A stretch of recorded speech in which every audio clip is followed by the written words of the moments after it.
Hataw Balita ngayon.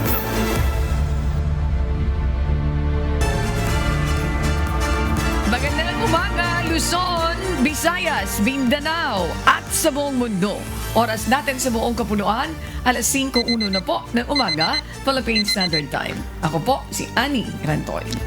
Ngayon po'y araw ng Huwebes, ika-29 sa buwan ng Enero, taong 2026. Tayo po'y sabayang napapakinggan sa Radyo La Verdad 1350, ang UNTV Radio. Ako po inyong amigo, Sherwin Kulubong. Good morning, amigo Sherwin. Kumusta po kayo? Kumusta ang biyahe? As always, tinatanong natin yan, dahil malayo-layo po kayo.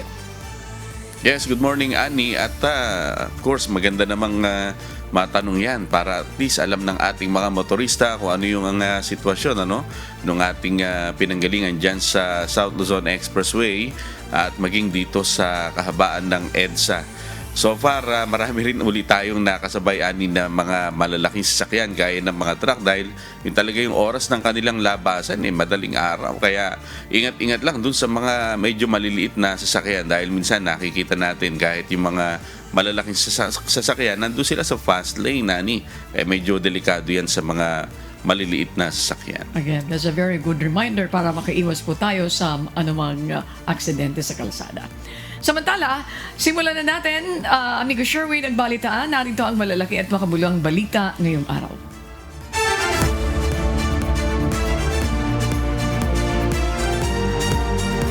Di na kailangang maglabas pa ng medical bulletin ukol sa kalusugan ni Pangulong Ferdinand Marcos Jr. Ito ang posisyon ng palasyo sa gitna na rin ng paglutang ng iba't ibang spekulasyon ukol naman sa tunay na estado ng kalusugan ng Pangulo. Ayon kay Palace Press Officer Undersecretary Claire Castro, ayon sa doktor ng Pangulo, hindi naman nakamamatay ang iniinda nitong sakit na diverticulitis o pamamaga ng isang bahagi ng large intestine. Hinimok ni Jose Castro ang publiko na umasa sa impormasyon mula sa palasyo kasabay ng pagtanggi sa kumakalat na ulat na di umano'y paglala ng kalagayan ng Pangulo. Batay sa konstitusyon, obligado ang Pangulo na ipaalam sa publiko ang lagay ng kanyang kalusugan. Hindi po tayo maaaring magbigay ng anumang opinyon kung hindi naman manggagaling mismo sa doktor ng Pangulo at hindi manggagaling sa Pangulo. Sinabi po ng Pangulo, hindi po life-threatening, nakaramdam po siya ng konting sakit at yan naman po ay tinutugunan ng kanyang mga doktor. Hataw Balita ngayon. Tuloy na ang gagawing pagpupulong ng House Committee on Justice sa February 2, araw ng Lunes, para sa dalawang impeachment complaints na inihain laban kay Pangulong Ferdinand Marcos Jr. ACT Teachers Party List Representative Antonio Tino na ipadala na ang abiso ng pagpupulong sa mga miyembro ng House panel. Ayon kay House Committee on Justice Chairperson at Batangas 2nd District Representative Jerbil Luistro, kabilang sa gagawing pagpupulong ang kanyang opening remarks. Sinigot ni House Justice Panel Chairperson at Batangas 2nd District Representative Jerbil Luistro ang pinakamabigat na hamon para sa kanila sa impeachment proceedings. The most challenging for me is to be able to discharge our function with utmost impartiality and independence, no? Kasi alam mo, yung mga members ng Justice Committee, or I must say all members of the House, are political personalities. The faith and allegiance that we have, we owe it to the Filipino people and not to anyone else. Hataw Balita ngayon. Nilinaw ni Senate Majority Leader Juan Miguel Zubiri na walang ethics complaint sa Senado sina Senators Bato de la Rosa at Joel Villanueva. Kasabay ito ng pagpapalit ng dalawang miyembro ng Senate Committee on Ethics and Privileges na nakompleto lang ang komposisyon noong Lunes. Partikular ito sa pahayag ni Senator Biggs na pinalitan ang dalawang senador dahil sa conflict of interests, bunsod anya ng ethics complaint sa kanila. Sa pagbubukas naman ng sesyon kahapon, inamin ni Zubiri ang kanilang pagkakamali at nilinaw ang naturang issue. Spoke and I said that it's possible because of a conflict of interest that they might have cases. I want to put on record the two gentlemen have no cases in the Ethics Committee whatsoever, and I apologize and I'm sorry, Mr. President. Hataw Balita ngayon. Babaliwalain ni Cavite 4th District Representative Francisco Kiko Barzaga ang gagawing pagpapatawag sa kanya ng House Ethics and Privileges Committee ayon sa pinakahuling post sa social media page ng suspendidong mambabatas. Patatalsikin na rin umano siya sa Kamara ngunit wala na anyang ginawa ang Kongreso ng Pilipinas kundi wasaki ng buhay ng mga Pilipino. Ginawa nito ang pahayag matapos sabihin ni House Ethics and Privileges Committee Chairperson at 4-piece Party List Representative JC Abalos na sa susunod na linggo na nila isasagawa ang pagdinig sa mga pinakahuling aligasyon laban kay Barzaga. Kasunod ito ng panawagan sa plenaryo ng Kamara ni Manila 2nd District Representative Rolando Valeriano, miyembro ng National Unity Party o NUP, na muling patawan ng suspensyon si Barzaga. Nagsimula ito sa matinding aligasyon ni Barzaga na pagtanggap umano ng suhol ng mga miyembro ng NUP mula sa isang business tycoon, gayon din ang mga pahayag ng bagitong kongresista laban sa yumaong si Congressman Romeo Ako. Meron po tayong House members na tumayo on personal and collective privilege. At kahapon po, nagkaroon po ng motion na inadopt ng plenaryo kung saan rine-require po ang Committee on Ethics na italakay ang privileged speech ni Representative Roland Valeriano, interpolated by Congressman Dino Tanwatco, talakayan namin sa aming next regular hearing. So kami po, meron naman kaming scheduled hearing next week, and along with that motion, inadopt rin po natin na inadopt rin ng plenary na rine-require mag-attend po ng ating respondent na si Representative Barzaga. Hataw Balita ngayon. Muling binatikos ng grupo ni Attorney Ferdinand Topacio ang Office of the Secretary General ng House of Representatives. Kaugnay ito ng pagtanggap sa ikatlong impeachment complaint na kanilang inihain laban kay Pangulong Ferdinand Marcos Jr. Ayon kay Attorney Ferdinand Topacio, malinaw na hinarang ng Kamara ang kanilang reklamo. Tanging ang dalawang reklamo na inihain ni Attorney Andre De Jesus at ng Makabayan Bloc ang pinalusot at tinanggap ng Office of the House Secretary General. Sa paniniwala ng grupo ni Neto Pacio, hindi rin uusad ang mga reklamong ito. Halatang halata naman po na talagang iniipit ng nila kasi ang gusto nila, ang umasenso lang, yung first impeachment na para sa akin, with all due respect to a brethren in the profession, is very flimsy. Hataw Balita ngayon. Suportado ng ilang grupo ang panawagan na ideklarang persona non grata ang ilang opisyal ng Chinese Embassy sa bansa dahil sa patuloy na pakikipagpalitan ng patutsada sa ilang opisyal ng gobyerno ng Pilipinas. Sumugod sa tanggapan ng Chinese Embassy sa Makati City ang ilang grupo sa pangunguna ng Filipinos Do Not Yield Movement. Dala ng mga rallyista ang mga AI-generated na larawan ni Chinese President Xi Jinping na kanilang pinunit at sinilaban sa harap ng embahada. Layunin ng pagkilos na kondinahin ang patuloy na panghaharas at pambubuli ng China sa mga Filipino sa West Philippine Sea. Gayon din upang ipakita ang kanilang suporta sa pamahalaan at mga opisyal ng bansa na patuloy na naninindigan sa soberanya at karapatan ng Pilipinas sa nasabing karagatan. Nililihis nila yung atensyon ng mamamayan na ginawa nilang pambubuli, pang-water cannon at panggigiit sa mga mangingisda natin. Kung kaya nga nilang gawin yon sa mga nasa pwesto, ano pa po yung mga mamamayan lamang po. Kung nananakot sila ng nasa pwesto, mas natatakot po ang sambayan ng Pilipino. Hataw Balita ngayon. Prioridad umano sa marching order ni Pangulong Ferdinand Marcos Jr. sa Philippine National Police ang pagpapababa ng krimen sa bansa. Ito ang responsibilidad na kaakibat ng promotion ng bagong hepe ng pambansang pulisya. Kahapon, makalipas ang 5 buwan na pagsisilbi bilang acting chief ng PNP, ginawaran ni Pangulong Ferdinand Marcos Jr. ng 4-star rank si Police General Jose Melencio Nartates Jr. Ito'y matapos tanggapin na ni dating Philippine National Police Chief Police General Nicolas Torre III ang optional retirement kasunod ng pagkakat talaga sa kanya bilang General Manager ng Metropolitan Manila Development Authority. Ba? Ang bilin ng ating Pangulo is continue yung trabaho ng Philippine National Police, ensure that the community is safe, ensure na mapababa natin ang krimen, and yan naman ang parati nating ginagawa at dire-diretso. Hataw Balita ngayon. Samantala, inanunsyo ng Commission on Elections o COMELEC kahapon ang pagpapaliban sa pagdaraos ng Bangsamoro Parliamentary Election sa March 30. Ayon kay COMELEC Chairman George Erwin Garcia, hindi na nila kayang isagawa ang halalan sa itinakdang panahon.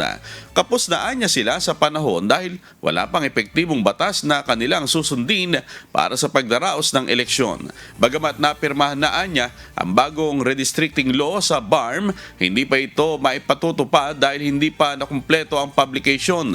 Dagdag pa ni Chairman Garcia, lalabag na rin sila sa batas o ang Republic Act 8189 na nagsasabing bawal ang paggalaw sa mga presinto 120 araw bago ang halalan.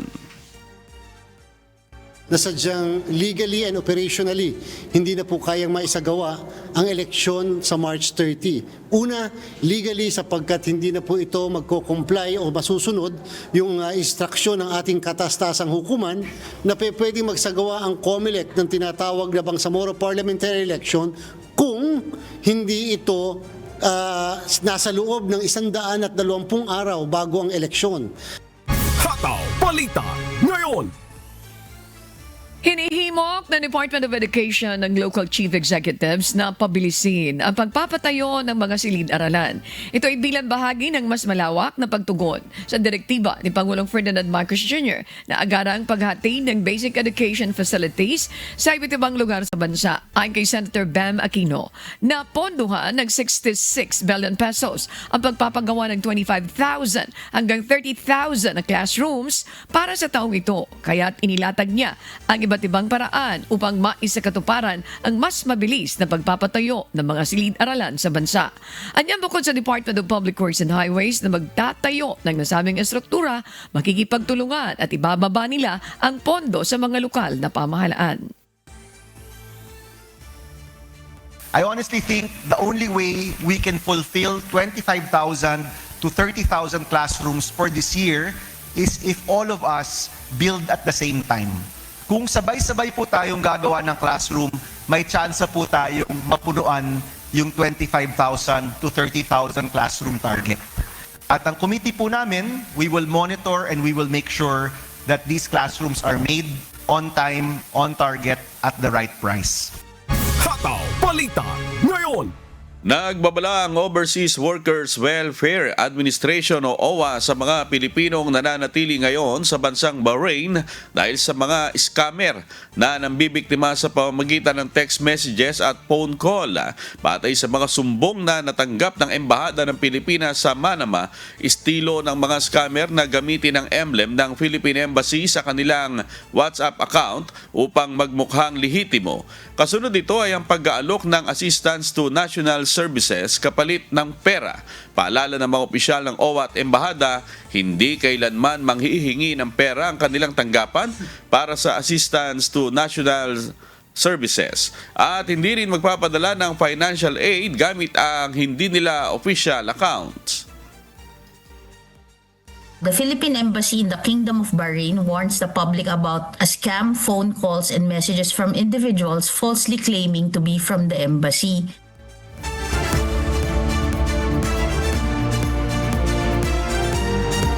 Maaring makaranas ng paggalaw sa presyo ng bigas sa mga pamilihan sa mga susunod na araw o linggo.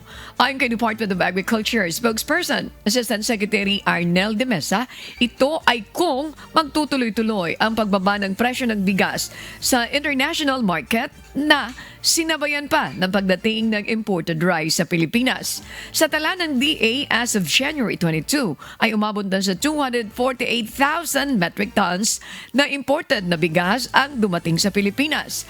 Base sa price monitoring ng DA, nasa 46 hanggang 47 pesos ang kada kilo ng imported rice, habang nasa ang local price ay naglalaro sa 40 hanggang 45 pesos ang kada kilo.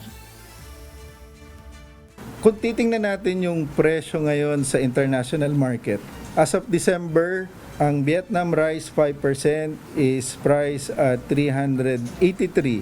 383, kumpara mo to ng 2024, the same period, 554. So, ibig sabihin, mura pa rin. Pero below pa rin siya dun sa threshold na itinakda doon sa na magkano yun? 368 kung di ako nagkakamali. Kaya yung ating tariff remains at 15%. Hataw Balita ngayon. Wala pang naitatala o nadidiskubreng bagong kaso ng Nipah virus sa Pilipinas sa kabila ng tumitinding pangamba ng publiko bunsod ng outbreak sa India. Ngunit pagtitiyak ng Department of Health, handa ang Pilipinas sa naturang virus at iba pang nakahahawang sakit. Ayon kay DOH spokesperson Assistant Secretary Albert Domingo, maigpit din itong minomonitor ng kanilang Epidemiology Bureau matapos ang huling naitalang outbreak sa Sultan Kudarat noong 2014. Ang Nipah virus ay hindi pangkaraniwang sakit na nagmumula sa hayop o isang klase ng zoonotic disease. Karaniwang nagmumula ito sa paniki, ngunit maaari ring maipasa sa ibang hayop tulad ng baboy at kabayo. Makakaiwas po tayo sa Nipah virus sa pamamagitan ng pag-iwas sa mga paniki o iba pang hayop na may sakit. Pinakamainam na kumain ng karne na aprobado ng ating National Meat Inspection Service o NMIS at palaging lutuin ng maigi ang pagkain. Hataw Balita ngayon. Dumating na sa Basilan kahapon ang 19 na technical wreck divers ng Philippine Coast Guard upang tumulong sa isinasagawang search and rescue operation para sa 10 nawawala sa paglubog ng MV Tricia Kirsten 3. Dala ng mga diver ang kanilang kompletong diving equipment, kabilang ang isang remotely operated vehicle o ROV na gagamitin sa operasyon. Isa sa mga nakikitang hamon ng PCG sa isasagawang diving operations ay ang presensya ng mga pating sa lugar. Samantalang inamin naman ng Maritime Industry Authority o Marina na nagpapakita ng seryoso at sistematikong problema sa transportasyong pandagat ang paglubog ng MV Tricia Kirsten 3 kung saan 18 na ang kumpirmadong nasawi. Nitong Martes, inatasan ng Department of Transportation Secretary Giovanni Lopez ang Marina na magsagawa ng nationwide safety audit sa lahat ng sasakyang dagat sa bansa. Lumubog ang nasabing sasakyang pandagat noong Lunes ng madaling araw sa bahagi ng Balok-Balok Island sa Basilan.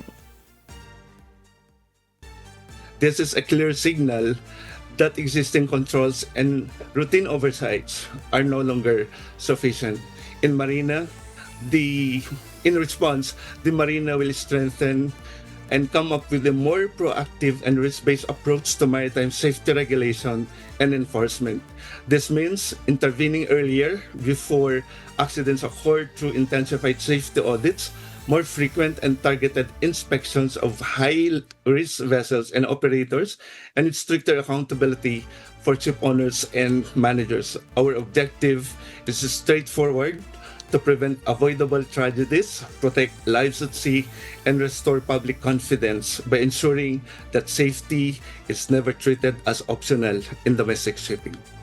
Hataw Balita ngayon. Nakakuha na ng ayuda mula sa Overseas Workers Welfare Administration o OWA at Department of Migrant Workers ang pamilya ng mga tripulante mula sa lumubog na MV Devon Bay sa bahagi ng West Philippine Sea sa Scarborough Shoal nitong nakaraang linggo. Ayon sa OWA, bukod sa financial assistance, tinutulungan din ang mga ito sa repatriation at pakikipag-ugnayan sa kanilang mga manning agency.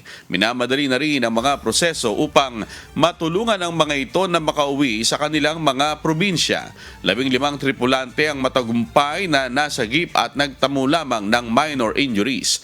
2 ang kumpirmadong nasawi habang 4 pa ang nawawala at patuloy na hinahanap ng mga otoridad. Meron pa hong 4 na sa kasalukuyan ay hinahanap pa rin po. na mga seafarers na dulan po ng MV Devon Bay.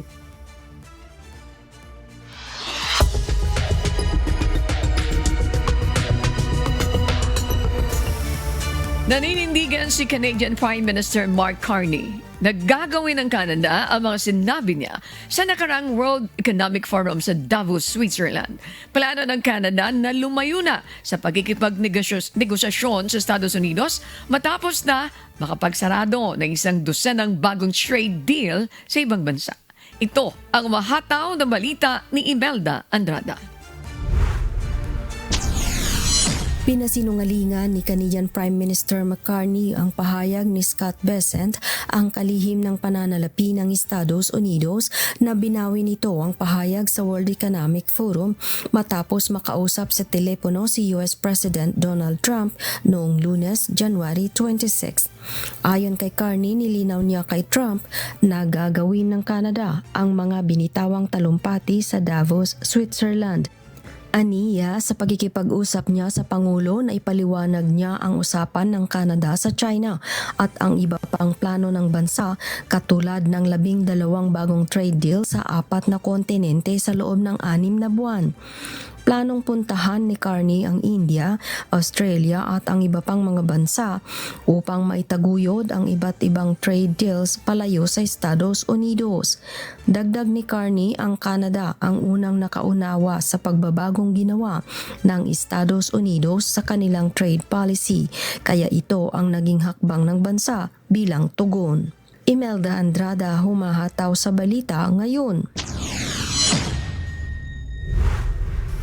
Nais ng Canada na palakasin ang energy export partnership nito sa India at bawasan ang matinding pag-asa nito sa Estados Unidos bilang pangunahing merkado. Nagtatayo na rin ng ilang pipeline project ang gobyerno ng Canada sa West Coast area upang masuportahan ang layunin na mabawasan ang pagiging dependent nito sa Amerika. Itong humahataw na balita ni Cres Pugaban. Tinitignan na ngayon ng Canada ang pagpapalakas ng pag-e-export ng enerhiya sa India bilang bahagi ng pagsisikap ng bansa na baguhin ang base ng mga customer at bawasan ang labis na pag-asa sa supply sa Estados Unidos. Sa Indian Energy Week Conference noong Martes, sinabi ni Energy Minister Tim Hodgson na ang pag-e-export ng 98% ng enerhiya ng Canada sa Estados Unidos ay isang strategic mistake. Binigyang din ni Hodgson na may malaking oportunidad ang Canada na makipagtulungan sa India. Dagdag pa ng opisyal, ang pinakamabilis na lumalaking pangangailangan sa enerhiya sa buong mundo ay magmumula sa India at maaaring mag-supply ang Canada ng crude oil, liquefied natural gas o LNG at uranium upang tugunan ang pagtaas ng demand. Sa kasalukuyan, hindi pa nag-e-export ang Canada ng crude oil o LNG sa India na umaasa pangunahin sa Russia, Iraq at Saudi Arabia para sa crude oil at sa Qatar naman para sa super-cooled na gas, batay sa datos ng analytics firm na Kepler. Ipinakita rin ng datos na lumaki ng 2.5% sa average ang oil imports ng India sa nakalipas na 3 taon, habang bumaba ng 6.3% ang mga LNG cargo noong 2025. Dagdag pa ni Hodgson, nagtatayo na ang Canada ng mga pipeline patungo sa West Coast at may 3 na rin na kumpletong proyekto habang pinag-aaralan pa ang pagdaragdag ng iba. Cres Fugaban, humahataw sa balita ngayon.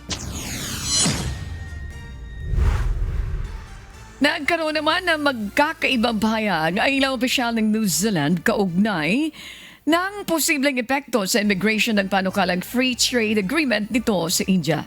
Ito ang mahataw na balita ni Early Briones.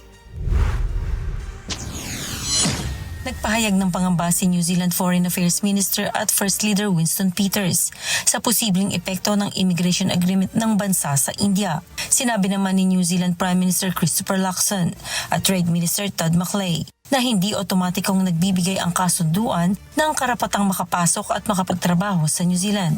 Nananatilian nila sa gobyerno ang kapangyarihang magtakda ng visa at immigration rules. Ayon sa Ministry of Foreign Affairs and Trade, kabilang sa kasunduan ang temporary work visas para sa mga trabahong may kakulangan sa kasanayan, pati sa working holiday at student provisions.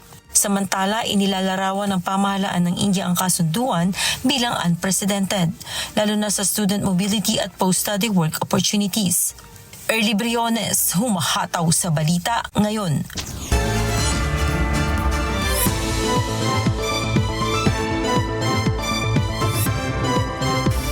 Isang lalaking pasahero sa Iloilo International Airport ang binaril ng pulis matapos tumangging isuko sa mga otoridad ang dalang kutsilyo. Ayon sa Office for Transportation Security, nagpapatupad lamang sila ng security measures sa paliparan. Si Lalaine Moreno, humahataw. Isang lalaking pasahero sa Iloilo International Airport ang binaril ng pulis matapos tumangging isuko ang dalang kutsilyo. Nangyari ang insidente bandang alas 5 ng hapon kahapon sa pre-departure area ng Iloilo International Airport sa Cabanatuan, Iloilo. Kinilala ang biktima na si Roland Lanyohan, isang residente ng Camiguin. Ayon sa Office for Transportation Security o OTS, na-detect ng isang security screening officer sa pamagitan ng x-ray machine ang isang ipinagbabawal na item sa loob ng bag ng pasahero. Alinsunod sa security protocols ng OTS, kinakailangang isailalim sa secondary screening ang bag ng pasahero. Dahil dito, nag-request ang security screening officer na magsagawa ng manual baggage inspection. Pero sa halip na sumunod, agad umanong kinuha ng pasahero ang kanyang bag mula sa x-ray machine at tumakas palayo sa screening area. Habang papalayo, bumunot umano ng patalim ang pasahero, kaya agad na rumesponde ang mga pulis sa paliparan. Pagdating ng mga pulis, pinakiusapan siya na isuko o i-check-in ang kutsilyo. Subalit tumanggi ito at umano'y nagtangkang manlaban. Dahil dito, binaril ng mga pulis ang pasahero at tinamaan sa dibdib.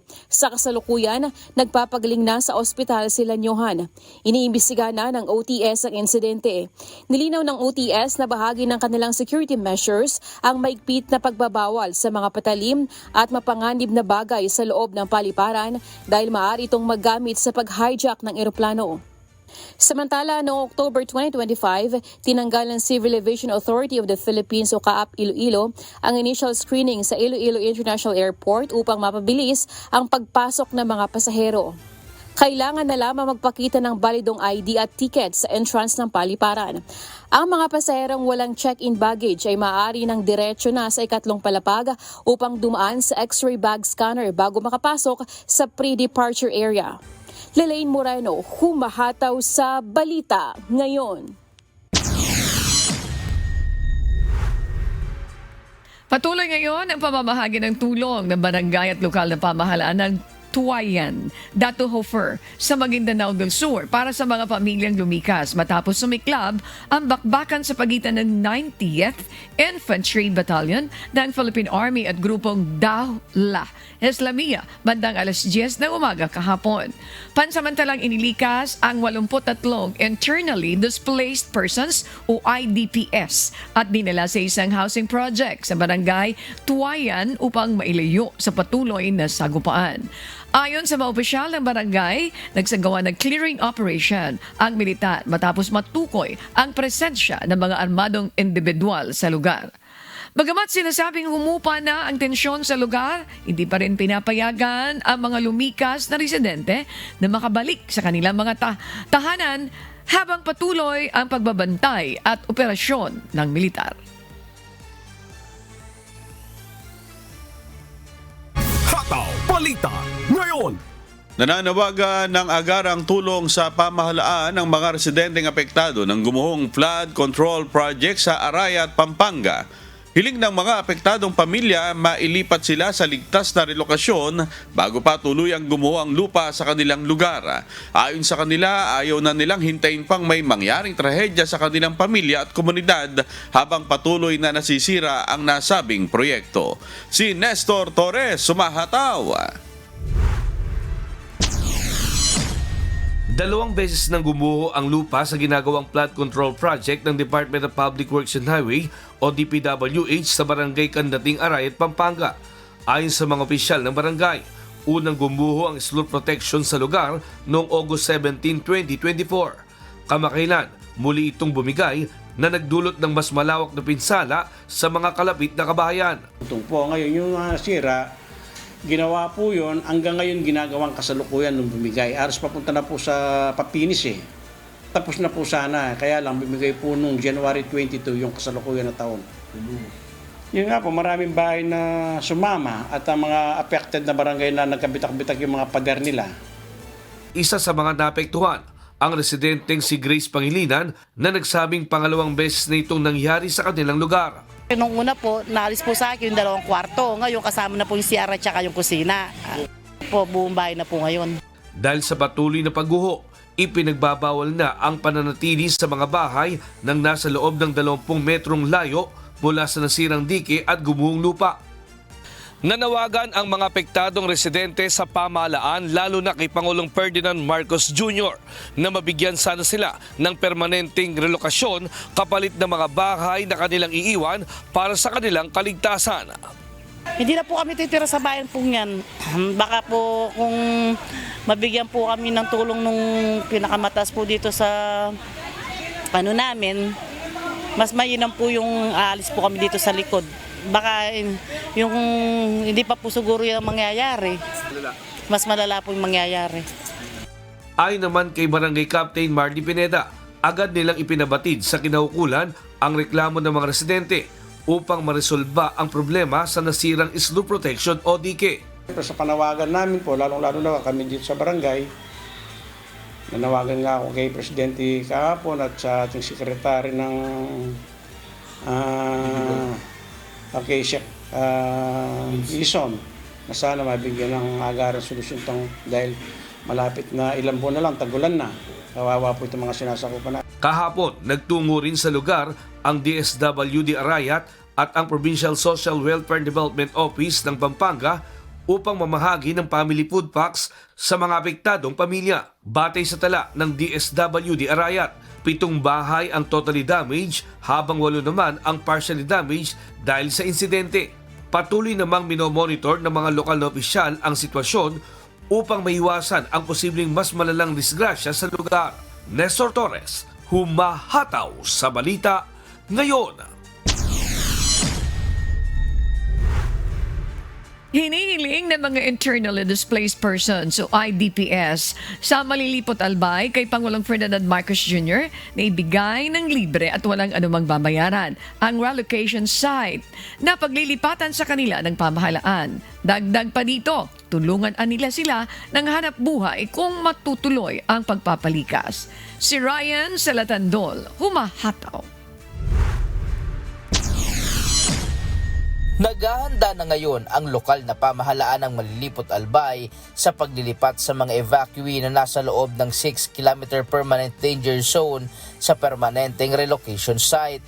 Inihahanda ngayon ng LGU katuwang ang National Housing Authority ang bagong matitirhan sa Barangay Binitayan relocation site upang matapos na ang housing project para sa mga apektadong residente sa Malilipot Albay sa tuwing nag-aalboroto ang Bulkang Mayon. Itong pabahay na to, mahigit 600 units ito pag natapos by June. Siguro itong nasa 408 na evacuees namin galing sa dun sa 6-kilometer danger zone, makakapasok na ito dito. Yun nga ang pinapakiusap ko sana sa NHA, pagdating dun sa validation, sana makapasok naman sa validation nyo. Si Nanay Catherine, hiling na magkaroon na din sila ng permanenteng matutuluyan na hindi masasapanganib ang buhay sa tuwing may aktibidad ang bulkan.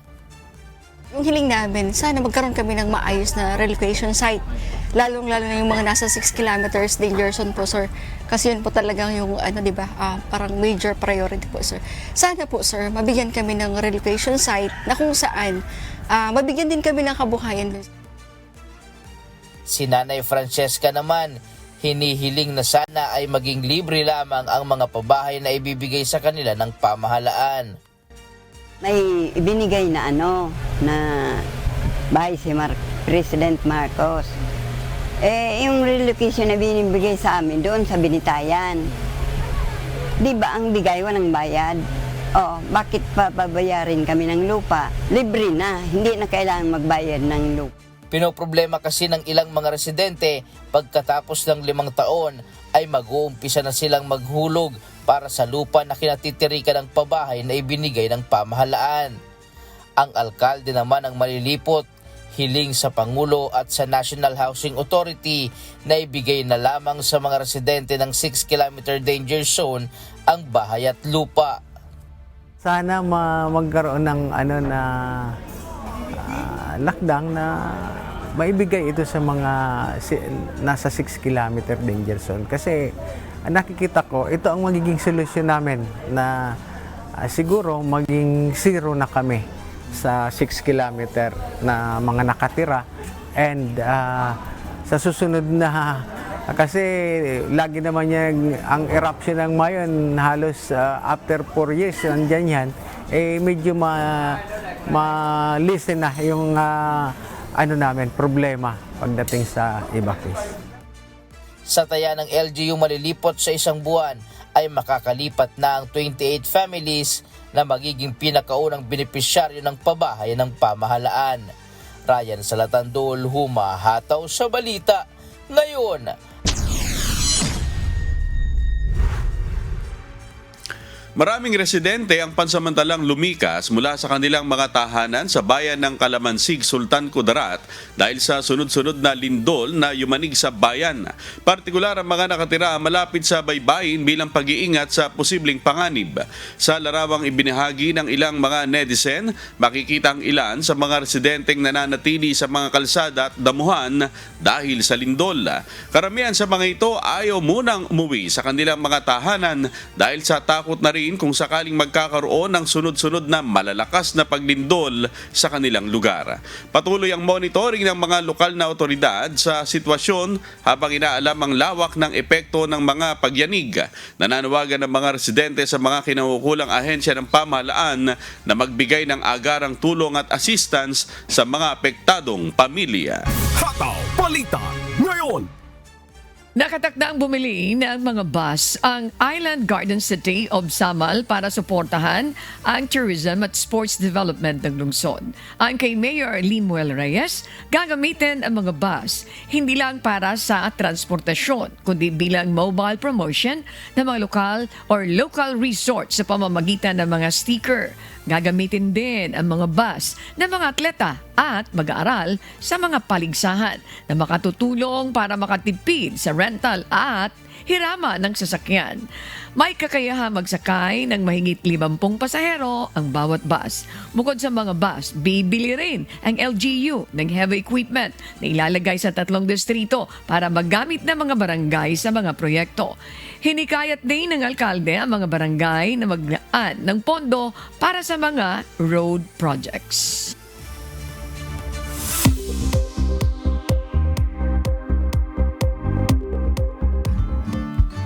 Alamin ang magiging lagay ng panahon sa iba't ibang bahagi ng bansa ngayong araw ng Huwebes. Panoorin po natin ang update mula sa Philippine Weather Bureau Pag-asa. Magandang umaga po sa ating lahat. Narito ang ating weather update para sa araw ng Huwebes, January 29, 2026. Malamig na panahon pa rin ang inaasahan sa malaking bahagi ng ating bansa dahil sa patuloy na pag-iral nitong northeast monsoon dito sa may Luzon at Visayas. Samantala, para naman sa mga kababayan natin dito sa may Mindanao, inaasahan po natin mga localized thunderstorm ang posible magdala ng mga pag-ulan sa kanila, lalo na sa hapon at sa gabi. Sa ngayon, wala pa rin naman tayong minomonitor na anumang bagyo or low pressure area sa loob at labas ng ating Philippine Area of Responsibility. Para sa magiging panahon natin ngayong araw dito sa Luzon, dulot ng pag-iral nitong northeast monsoon or amihan natin, makakaranas ng maulap na papawirin na may mahihinang pag-ulan dito sa may Cagayan Valley, Aurora, pati na rin dito sa may Quezon. Para naman dito sa Metro Manila at nalalabing bahagi ng Luzon, makakaranas naman tayo ng bahagya hanggang sa maulap na papawirin na may mga isolated light rains. Agwat ng temperatura para sa Metro Manila, 21 to 30 degrees Celsius, Lawag, 21 to 31 degrees Celsius. For Tuguegarao, asahan natin ang 21 to 29 degrees Celsius, Baguio, 13 to 21 degrees Celsius. For Tagaytay, 20 to 28 degrees Celsius, at Legazpi, 24 to 30 degrees Celsius. Para dito sa may Palawan, Visayas at Mindanao, maaliwalas na panahon naman ang ating aasahan. Pero magkaiba lang yung weather system na inaasahan natin na posible magdala ng mga pag-ulan sa kanila. Dito sa may Northern Samar, Eastern Samar, Southern Leyte at kabuuan ng Mindanao, maaliwalas na panahon ang aasahan, bahagya hanggang sa maulap na papawirin. Pero asahan po natin yung mga isolated rain showers o kaya mga localized thunderstorm lalo na sa hapon at sa gabi. Dahil ito po mga localized thunderstorm, posible pa rin po ito magdulot ng mga pagbaha at mga pagguho ng lupa. So tutok po tayo sa updates na nilalabas ng Pag-asa hinggil sa mga thunderstorm advisory. Para naman sa nalalabing bahagi ng Visayas, pati na rin dito sa may Palawan, dulot naman ng northeast monsoon, makakaranas sila ng bahagya hanggang sa maulap na papawirin na may mga isolated light rains. Agwat ng temperatura para sa Kalayaan Islands at Puerto Princesa, 25 to 31 degrees Celsius. Dito sa Iloilo, 24 to 30 degrees Celsius. Cebu, 23 to 30 degrees Celsius. For Tacloban, 24 to 30 degrees Celsius. Cagayan de Oro, 23 to 30 degrees Celsius. Zamboanga, 24 to 34 degrees Celsius. At Davao, 25 to 33 degrees Celsius. At napanood po natin ang update mula kay Pag-asa Weather Specialist Chenel Dominguez. Tandaan, sa bawat araw na ating nasisilayan, tayo magpasalamat sa Diyos na may lalang.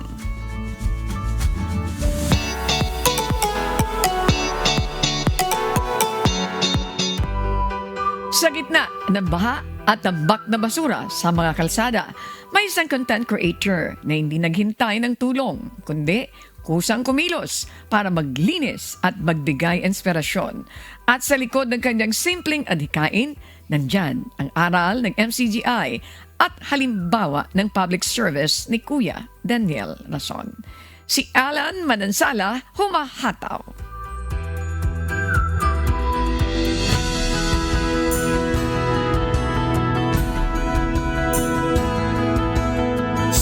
Ibang bahagi ng Pilipinas, paulit-ulit nating nararanasan ang pagbaha dulot ng malalakas na ulan, baradong kanal at tambak na basura sa kalsada. Para sa marami, problema ito na tila mahirap solusyonan. Pero para sa isang content creator, ginawa niyang inspirasyon ang simpleng paglilinis para makatulong sa komunidad. Habang ang iba ay naghahanap ng views, siya naman ay naghahanap ng baradong kanal na lilinisin, kalsadang tatanggalan ng dumi at mga lugar na matagal nang naghihintay ng malasakit. Sa simpleng malasakit at sipag, unti-unti niyang binabago ang komunidad, isang linis sa bawat araw. Meet John Cliff Carillo, isang cleanfluencer. Ako po si John Cliff Carillo, isang content creator, influencer dito sa Cebu South. At ito po ang aking ginagawa sa aking mga content, ang paglilinis ng kalsada, ang pagpulot ng mga basura. Isang vlogger na ang content ay hindi tungkol sa luxury or trending challenges, kundi sa paglilinis ng mga maruruming kalsada, baradong drainage at mga daanang matagal nang napabayaan. Araw-araw, bit-bit ang walis, pala at sako, kusan niyang nililinis ang mga lugar na madalas na nagiging sanhi ng baha. Para sa kanya, hindi kailangang malaki ang kakayahan para makatulong.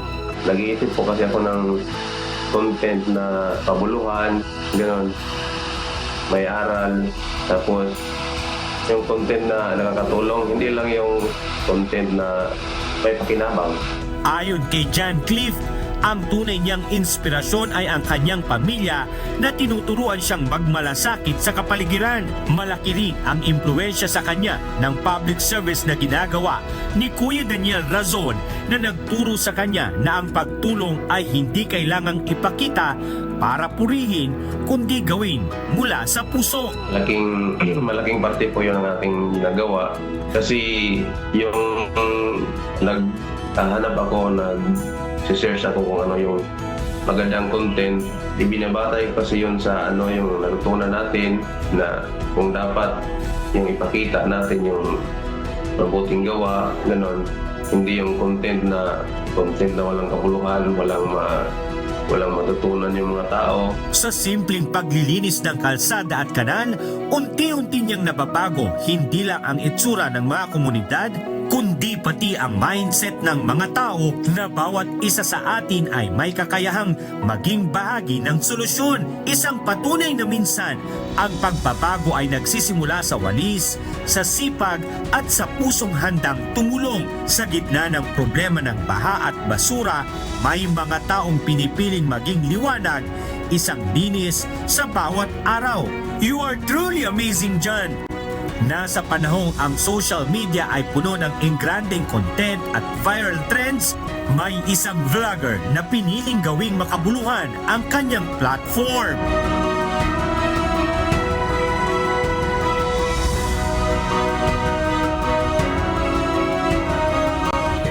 Alan Manansala, humahataw sa balita ngayon.